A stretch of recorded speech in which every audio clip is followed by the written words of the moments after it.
والصلاة والسلام على سید المرسلین وخاتم النبیین سیدنا وشفیعنا وحبیبنا ومولانا محمد وعلى آلہ واصحابہ اجمعین، اما بعد فاعوذ باللہ من الشیطان الرجیم، بسم اللہ الرحمن الرحیم، ومصدقا لما بین یدی من التوراة ولأحل لكم بعض الذي حرم عليكم وجئتكم بآية من ربكم فاتقوا الله وأطيعون، صدق اللہ مولانا العظیم۔ حاضرین محفل، السلام علیکم ورحمۃ اللہ وبرکاتہ۔ اللہ رب العزت جل وعلا کا ہم پر بے پناہ کرم ہے کہ اس نے ہمیں آقائے نامدار احمد مختار مدنی تاجدار دونوں جہاں کے سردار حضرت محمد مصطفیٰ رسول خدا صلی اللہ تعالی علیہ وآلہ وسلم کی بابرکت امت میں پیدا فرمائے۔ حضرات محترم، جس آیت مبارکہ کی میں نے تلاوت کی ہے وہ سورہ آل عمران کی 50ویں آیت ہے، آیت نمبر 50۔ اس آیت میں حضرت عیسیٰ علیہ السلام کی جو گفتگو ہے اس کا تتمہ یعنی کنٹینویشن ہے۔ اگلی آیت میں عیسیٰ علیہ السلام کا یہ بیان پیش کیا گیا۔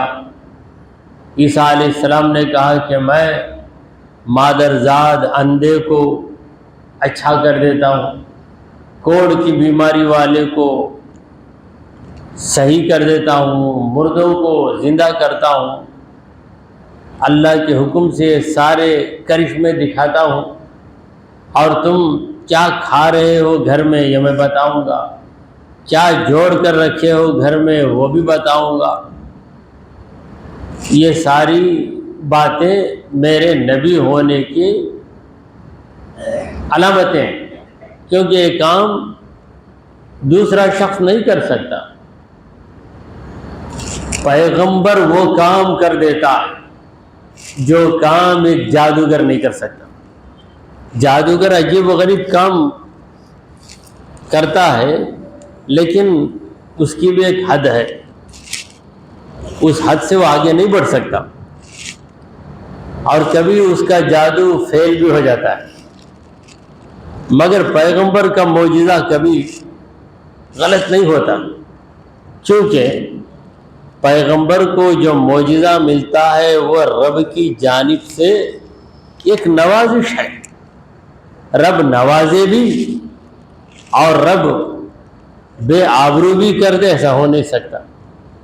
پروردگار عالم نبی کو معجزہ اسی لیے دیتا ہے کہ نبی کی عزت قائم رہے، تو اللہ تعالی کسی نبی کو بے آبرو نہیں بناتا۔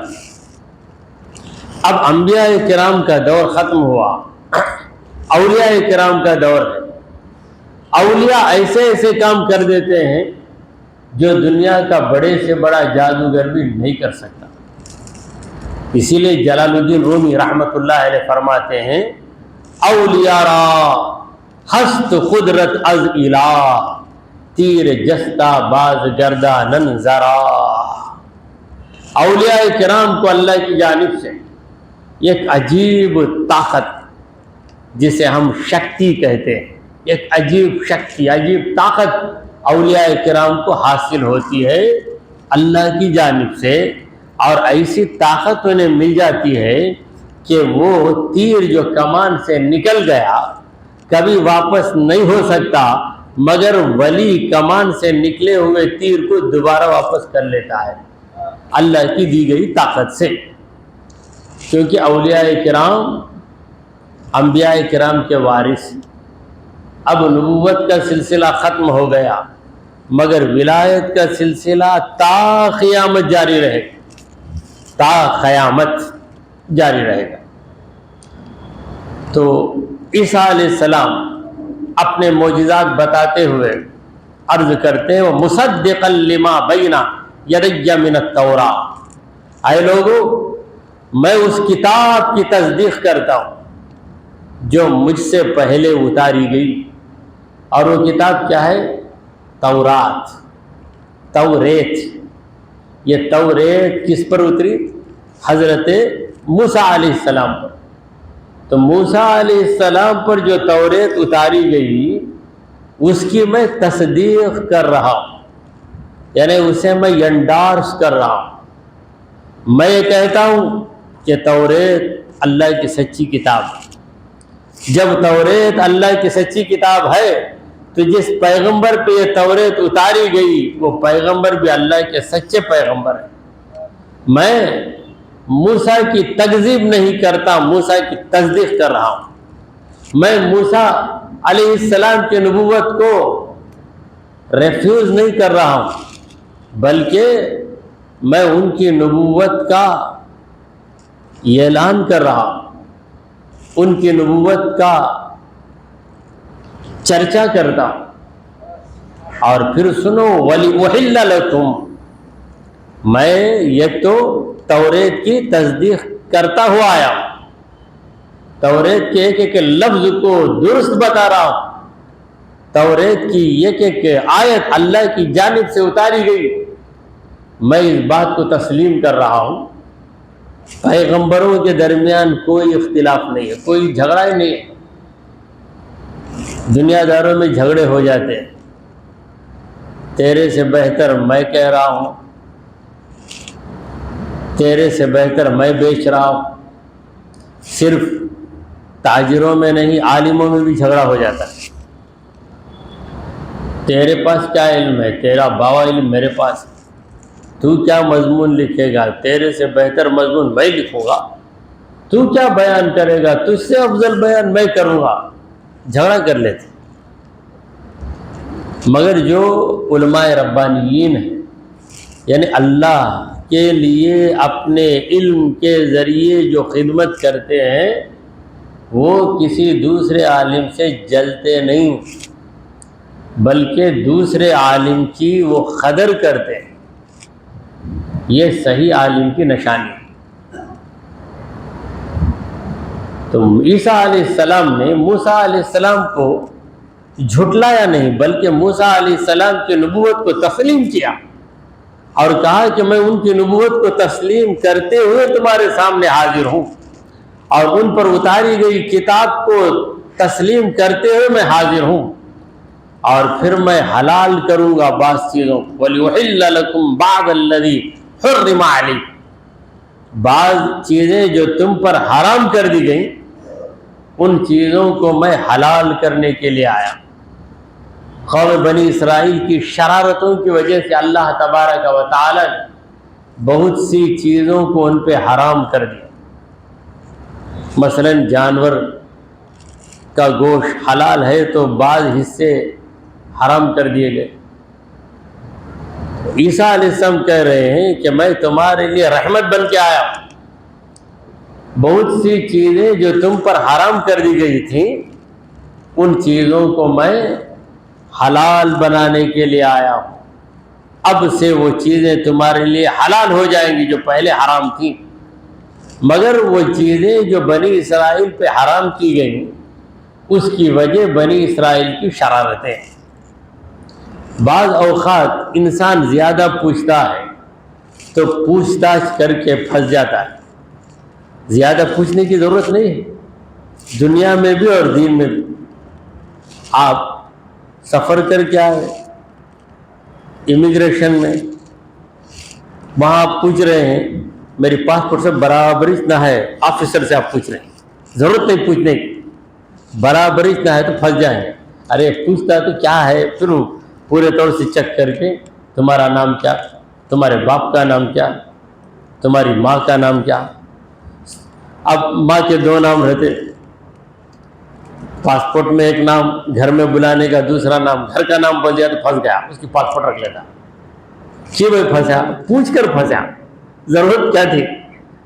اسی طرح دین کے معاملے میں بھی سرکار دو عالم صلی اللہ علیہ وسلم فرماتے ہیں ان اللہ فرض علیکم فرائض فاتوها، اللہ نے بہت چند چیزوں کو تم پہ فرض کر دیا ہے، ان چیزوں کو اپنا، ان پہ عمل کرو. وحرم علیکم اشیاء فلا تنتہکوها، اللہ نے چند چیزوں کو حرام کر دیا ہے، ان حرام چیزوں کے قریب مت جاؤ، انہیں چھوڑ دو. وسکت عن اشیاء من غیر نسیان، اور بہت سی چیزوں کو اللہ نے بیان نہیں کیا، خاموش رہ گیا. من غیر نسیان، بھول کے بغیر، یعنی اللہ بیان نہیں کیا تو اللہ بھول گیا، یہ مت سمجھو.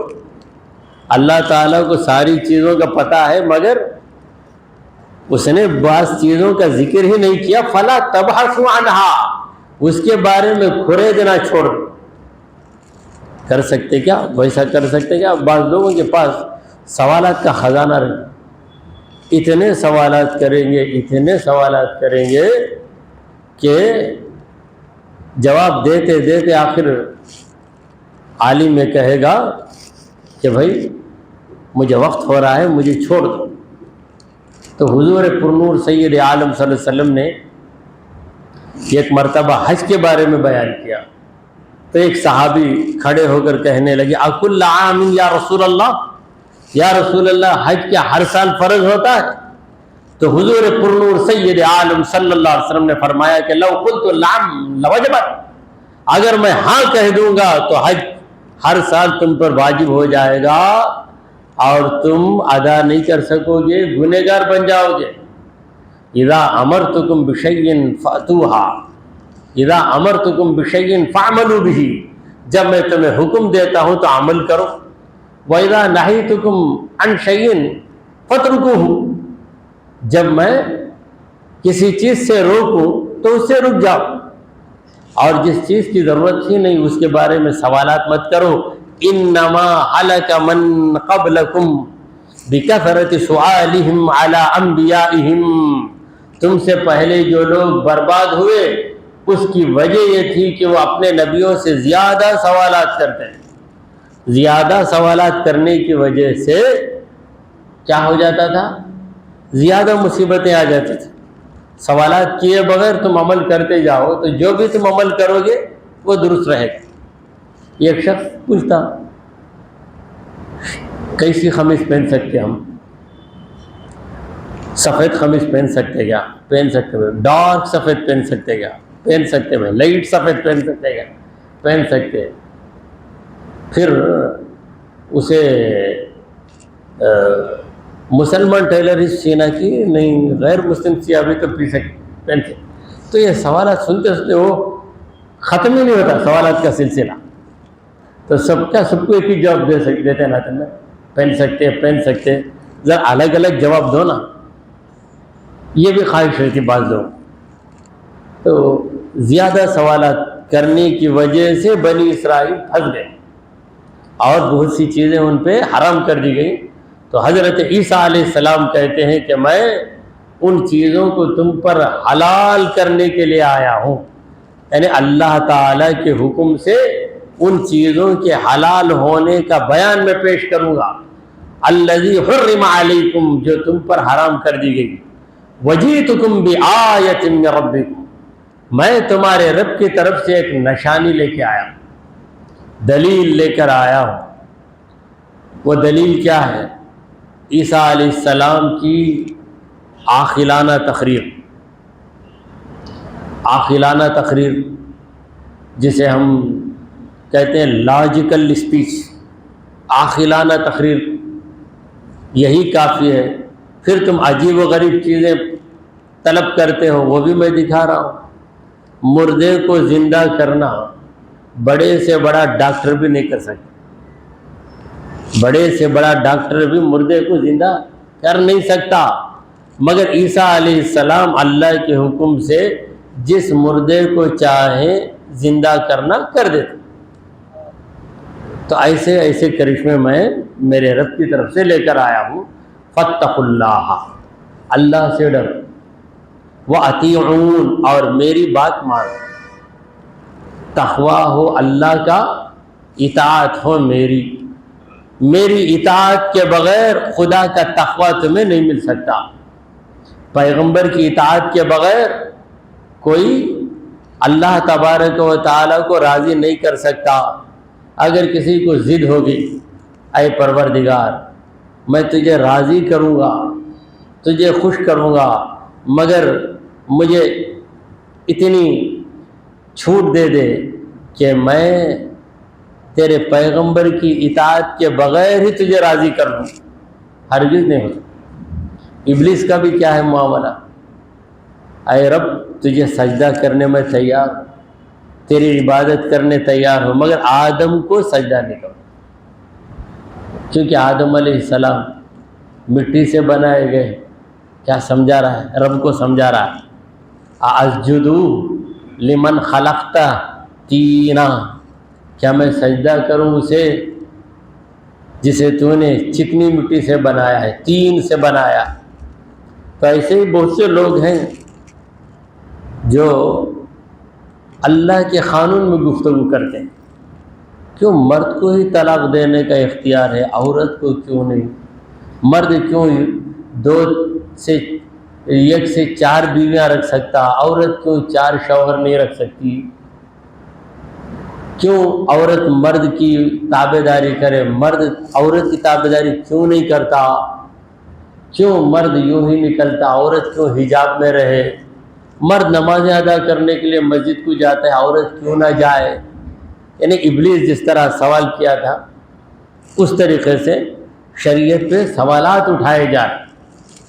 اگر کوئی غور و فکر کرے، عقل سلیم کے ساتھ سوچے، تو پھر اسے پتہ چل جائے گا کہ شریعت کی پابندی میں مردوں کی بھی بھلائی ہے، عورتوں کی بھی بھلائی. دیکھیں وہ گھر کتنا سکون سے رہتا ہے جس میں مرد محنت کر کے حلال رزق لے کے آتا، عورت اپنے گھر کو سجا کر رکھتی ہے. مرد تھکا ماندہ آتا ہے تو عورت اس کی خدمت کرتی ہے، اس کے دل کو لبھاتی ہے. اگر دونوں چلے جائیں تو بڑی مشکلیں آ جاتی ہیں. کبھی مرد گھر پہ رہتا، مجبور ہو جاتا، عورت کو یہ نہیں کہہ سکتا کہ تو رہے، وہ کہے گی کہ میری نوکری ہے مجھے جانا ہی پڑے گا، تو وہ چلے جائے گی. یہ اکیلا رہے گا، اکیلا ہی بنا کر کھائے. پھر مجبوری کی وجہ سے کبھی دونوں چلے جاتے ہیں تو گھر کی دیکھ بھال کے لیے، بچوں کی دیکھ بھال کے لیے بڑی بڑی تنخواہیں دے کر کام والیوں کو رکھنا، تو کئی پریشانیاں. تو مجبوریاں یہ الگ چیز ہیں، مگر انسان جب شریعت کو چھوڑ دیتا ہے، شریعت سے ہٹ جاتا ہے، تو ضرور بضرور مصیبت میں پھنس جاتا ہے. تو حضرت عیسیٰ علیہ السلام نے کہا کہ میری اطاعت کرو. اللہ کی اطاعت براہ راست نہیں ہو سکتی، نہیں ہو سکتی. اللہ کی اطاعت پیغمبر کی اطاعت کے ذریعے ہی ہوگی. اسی لیے اللہ تعالیٰ نے واضح لفظوں میں فرما دیا وَمَن يُطِعِ الرَّسُولَ فَقَدْ أَطَاعَ اللَّهَ، جو رسول کی اطاعت کرے یقیناً وہی اللہ کی اطاعت کرنے والا ہے.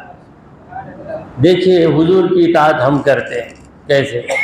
ہمارے حضور صلی اللہ علیہ وسلم نے اس طرح وضو کیا، پہلے دونوں ہاتھوں کو دھویا، کلی فرمائی، مسواک کیا، چہرہ دھویا. یہ سب حضور کی اطاعت میں ہم کرتے ہیں.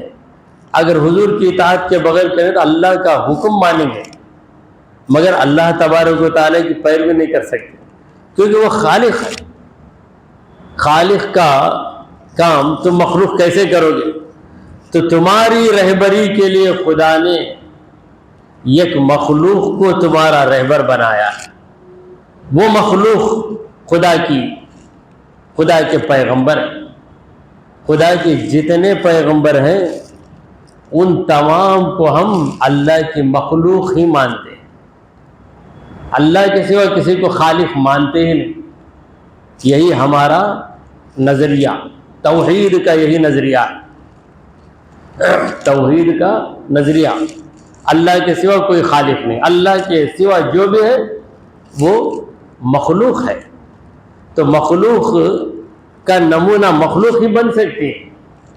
تو عیسیٰ علیہ السلام نے دو باتوں کا حکم دیا، اور دو باتوں کے اندر کتنی جامعیت ہے. دیکھیں، سارے بیانات کو ان دو باتوں نے اپنے دائرے میں لے لیا ہے، کور کر لیا ہے. فاتقوا اللہ، ڈرو اللہ سے. اب اللہ سے ڈر کر زندگی گزارنا ہے تو تمہیں کیا کرنا ہے؟ اطیعون، میری اطاعت کرنا ہے. ان اللہ ربی و ربکم، بے شک اللہ میرا رب ہے، وربکم، تمہارا رب ہے. یعنی میں رب ہونے کا دعویٰ نہیں کر رہا ہوں، میں بندہ ہونے کا دعویٰ کر رہا ہوں. میں بندہ ہوں خدا کا، اسی لیے پہلے کہہ رہا ہوں ان اللہ ربی، بے شک اللہ میرا رب ہے. پھر کہہ رہا وربکم، تمہارا بھی رب ہے. اتنے کمالات میرے اندر ہیں کہ میں مردوں کو زندہ کرتا ہوں، بیماروں کو شفا دیتا ہوں. تم کیا کھا کر آئے ہو میں تمہیں بتا دیتا ہوں، گھر میں کیا چیز چھپا کر آئے ہو یہ میں بتاتا ہوں. اتنے تمام کرشموں کے باوجود میں ربوبیت کا دعویٰ نہیں کرتا، میں اپنے بندے ہونے کا اعلان کر رہا ہوں اور برملا کہہ رہا ہوں. برملا اردو میں محاورہ ہے. برملا کیا ہے؟ برملا میں وہ اوپن طور پر بولتا ہوں، کھلے طور پر کہتا ہوں. تو ملا کا معنی ہے جماعت، بر کا معنی ہے اوپر، یعنی پوری جماعت کے سامنے میں کہہ رہا ہوں. اسے ہم کہتے ہیں اردو میں برملا. بہت سے الفاظ ہم اردو میں استعمال کرتے ہیں مگر بے شعوری میں، بے شعوری کے ساتھ سمجھے بغیر ہم الفاظ بولتے چلے جاتے ہیں. تو میں عرض کر رہا تھا کہ حضرت عیسیٰ علیہ السلام نے کہا ان اللہ ربی وربکم، بے شک اللہ میرا رب اور تمہارا رب. ہر پیغمبر نے یہی کہا، اللہ میرا رب تمہارا رب. حضور اکرم صلی اللہ علیہ وسلم نے ہم کو کلمہ ہی اس طرح پڑھایا، اشہد ان محمدً، یوں کہو کہ میں گواہی دیتا ہوں کہ یقیناً محمد صلی اللہ علیہ وسلم عبدہ ورسولہ، اللہ کے بندے ہیں، اللہ کے رسول. رسول ہونے کا اقرار بعد میں، بندے ہونے کا اقرار پہلے. عبدہ پھر اس کے بعد رسول. ہمارا کلمہ ایسا نہیں ہے اشہد ان محمدً رسولہ عبدہ نہیں ہے، عبدہ ورسولہ. خدا کے بندے پہلے، رسول بعد میں بنائے گئے. رسول بنائے گئے، کوئی بندہ بنایا نہیں جاتا، بندہ ہی ہوتا. فی نفسی، رسالت کے بغیر کوئی رہ سکتا ہے؟ عبد کے بغیر کوئی رہ سکتا ہے کیا؟ کوئی کہہ سکتا ہے کہ میں ایک دور میں عبد نہیں تھا؟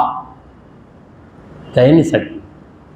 یہ عبد جو ہے ہماری ذاتی صفت ہے، جو ذاتی صفت ہے وہ موصوف سے کبھی منفک نہیں ہوتی، موصوف سے کبھی جدا نہیں ہوتی، منفک نہیں ہوتی، جدا نہیں ہوتی، الگ نہیں ہوتی. تو ہم بندے ہیں، عبد ہیں. تو یہ عبد ہونا ہمارا ہمیشہ سے، اور یہ صفت کبھی ہم سے جدا نہیں ہوگی. دوسری صفتیں ہیں، علم والا، پہلے علم نہیں تھا بعد میں علم آ گیا. مال والا، پہلے مال نہیں تھا بعد مال آ گیا. اخلاق والا، پہلے اخلاق نہیں تھے بعد میں آ گئے. پہلے بندہ نہیں تھا اب بندہ بن گیا. بول سکتا ہے اللہ کا بندہ ہمیشہ. اور یہ ایسا لفظ ہے عبد، نیک انسان بھی اللہ کا عبد، برا انسان بھی اللہ کا عبد. اب ابلیس کے بارے میں کوئی پوچھے، عبد من ابلیس، ابلیس کس کا بندہ ہے؟ آپ یہی کہیں گے اللہ کا بندہ. وہ غیر اللہ کا بندہ ہے کیا؟ نہیں.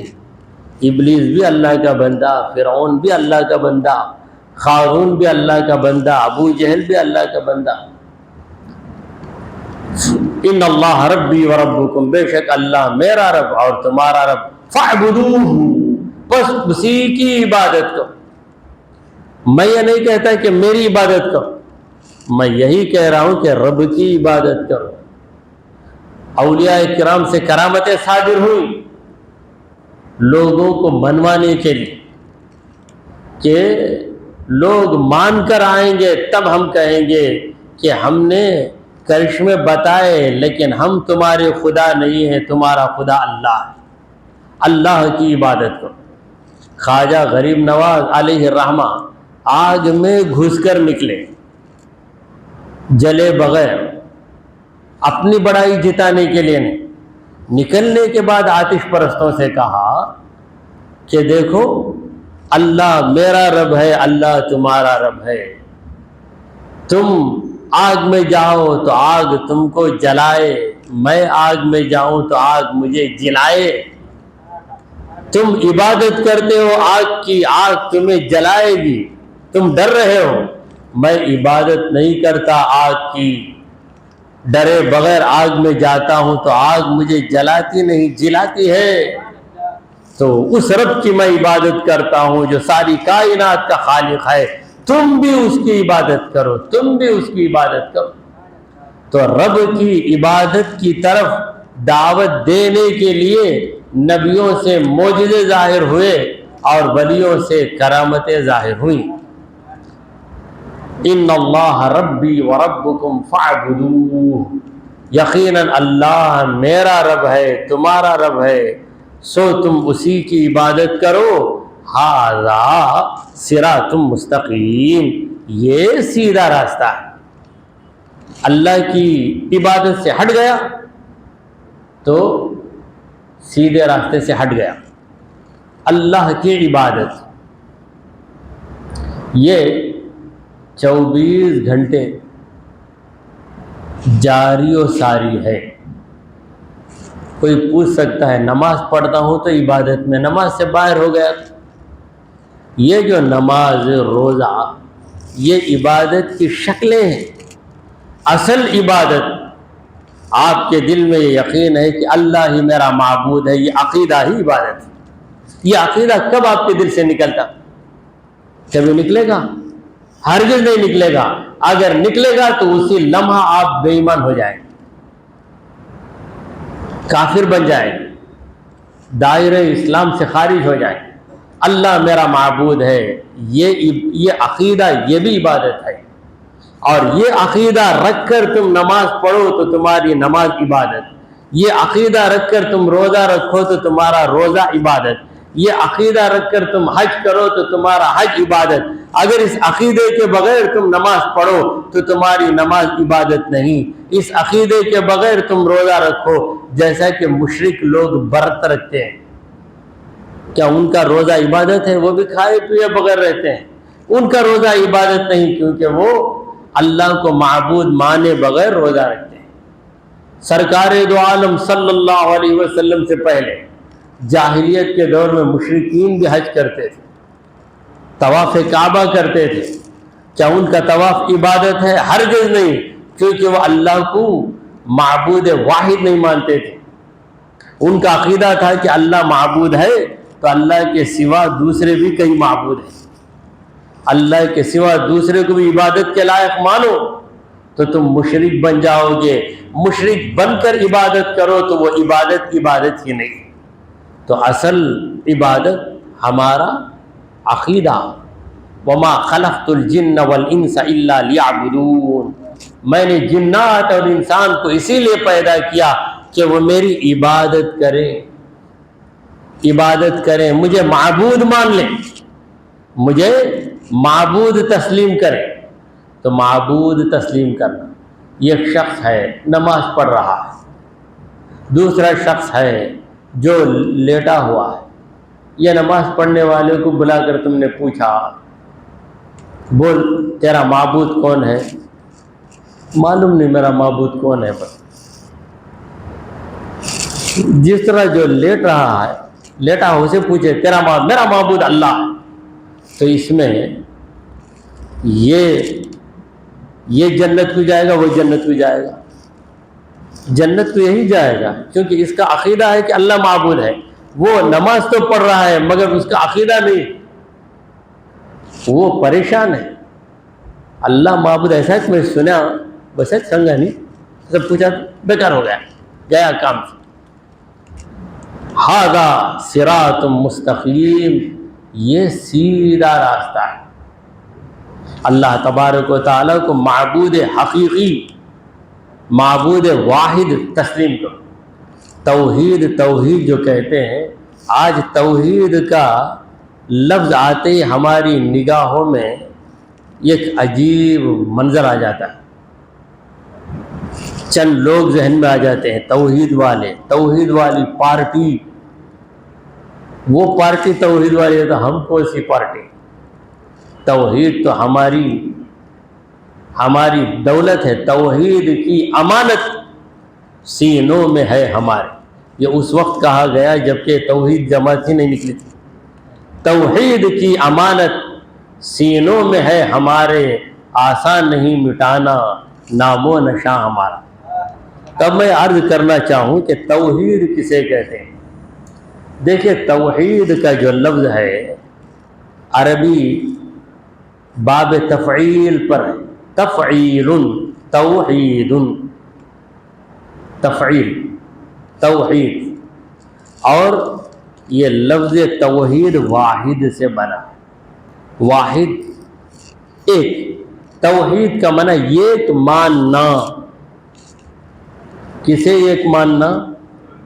اللہ کو ایک ماننا، معبود کو ایک ماننا. عبادت کے قابل ایک ہی ہے، خالق ایک ہی ہے، قادر ایک ہی ہے، زندہ حقیقی زندہ ایک ہی ہے. یہ ایک ماننا، اللہ کو ایک ماننا، وہ واحد ماننا. یہ واحد ہی سے لفظ توحید بنا. یہ توحید ہر مسلمان کے دل میں ہے. اگر یہ توحید دل سے نکل گئی تو وہ مسلمان نہیں. مگر آج بے علمی کی فضا ایسی، چاہے بھائی مجھے توحید بولے تو الرجی ہو جاتی ہے. توحید بولے تو مانتا ہے. توحید والوں سے میں دور، توحید والوں سے دور. تو کون؟ تو یہ جو مسکین ہے، دولت کا مسکین نہیں ہے، دولت ہے علم کا مسکین. توحید کا معنی ہی نہیں جان کے میں توحید والا نہیں بولتا، بڑے فخر سے بول رہا میں توحید والا نہیں. پھر کیا ہے؟ توحید ہے تو کیا ہو جائے گا؟ کئی خداؤں کو ماننے والا بن جائے گا نا. تو بہرحال ہر نبی نے یہی درس دیا، یہی سبق دیا کہ اللہ کی عبادت کرو. وہی میرا رب ہے تمہارا رب. بولنے کے اندر کتنے حکمت اور دانش مندی. دیکھیے حضرت عیسیٰ علیہ السلام چاہتے تو یہ کہہ دیتے کہ اللہ ہم سب کا رب ہے، یا یہ بھی کہہ سکتے کہ اللہ تمہارا رب ہے. مگر یہ کہا کہ اللہ میرا رب ہے، یعنی ربوبیت کی نفی میں پہلے اپنے آپ سے کر رہا ہوں. میں خود کو رب نہیں مان رہا ہوں، اللہ کو رب مان رہا ہوں. اور تم سے بھی یہی اقرار کروا رہا ہوں کہ تم بھی اللہ کو رب مانو. اللہ کو رب ماننا یہ اس قدر ضروری چیز ہے کہ خبر میں آپ جائیں گے تو یہی سوال پہلے ہوگا. آخرت کی منزلوں میں پہلی منزل کون سی منزل ہے؟ خبر. حضرت عثمان رضی اللہ تعالیٰ عنہ نے کہا کہ وہ اول منزل من منازل الآخرہ، آخرت کی منزلوں میں پہلی منزل خبر ہے. اور اس پہلی منزل میں پہلا سوال مر ربک، تیرا رب کون ہے؟ ساری کائنات کا تو وہ رب ہے، پہلے یہ بتا کہ تیرا رب کون ہے؟ اللہ ربی، اللہ میرا رب ہے. وہاں کہیں گے تو یہاں بھی وہی ماننا کہ اللہ میرا رب ہے. ان الذین قالوا ربنا اللہ، بے شک جن لوگوں نے کہا کہ اللہ ہمارا رب ہے، ثم استقاموا، پھر اس بات پر جم گئے، فلا خوف علیہم ولا هم یحزنون، نہ ان پر کوئی خوف ہے اور نہ وہ غم زدہ ہوتے ہیں۔ رب کا معنی کیا ہے؟ پالنے والا، پالنہار۔